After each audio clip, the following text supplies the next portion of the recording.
Hello everyone, myself Dr. Mahfuz Alam and you are watching online psychology classes.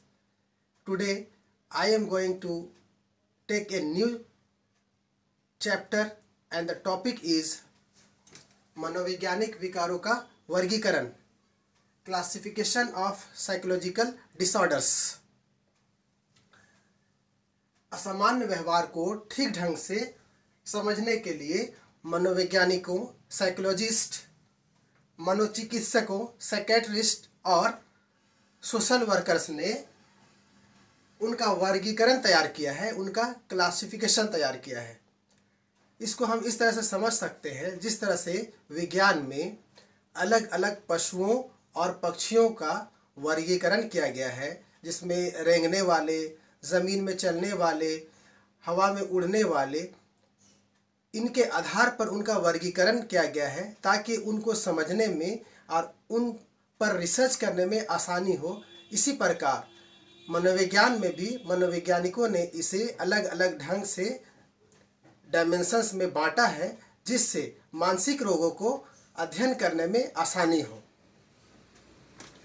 वर्गीकरण से मतलब ऐसे मानसिक रोगों को जिनके गुण में समानता हो, एक श्रेणी में रखने से होता है, यानी एक श्रेणी में, एक कैटेगरी में उनको रखकर हम उनका अध्ययन करते हैं।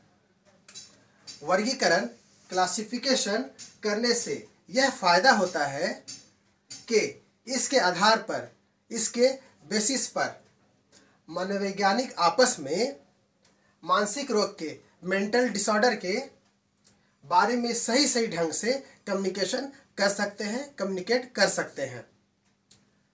APA, अमेरिकन साइकोलॉजिकल एसोसिएशन ने मानसिक रोगों के, मेंटल डिजीज के क्लासिफिकेशन के लिए एक मैनुअल तैयार किया है, जिसे DSM, diagnostic and statistical manual of mental disease कहा गया, जिसे पहले 1952 ईस्वी में 1952 में प्रकाशित किया गया और चौथा संस्करण इसी का 4th एडिशन 1994 में प्रकाशित किया गया, पब्लिश किया गया,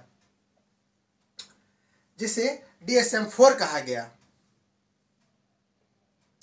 इसके अलावा WHO ने, वर्ल्ड हेल्थ ऑर्गेनाइजेशन ने इंटरनेशनल क्लासिफिकेशन ऑफ डिजीज, जिसे शॉर्ट में ICD भी कहते हैं, ICD-10 के द्वारा तैयार किया गया वर्गीकरण में हर एक मानसिक विकार, हर एक मेंटल डिजीज को 5 आयाम में, 5 डायमेंशंस में बांटा गया है।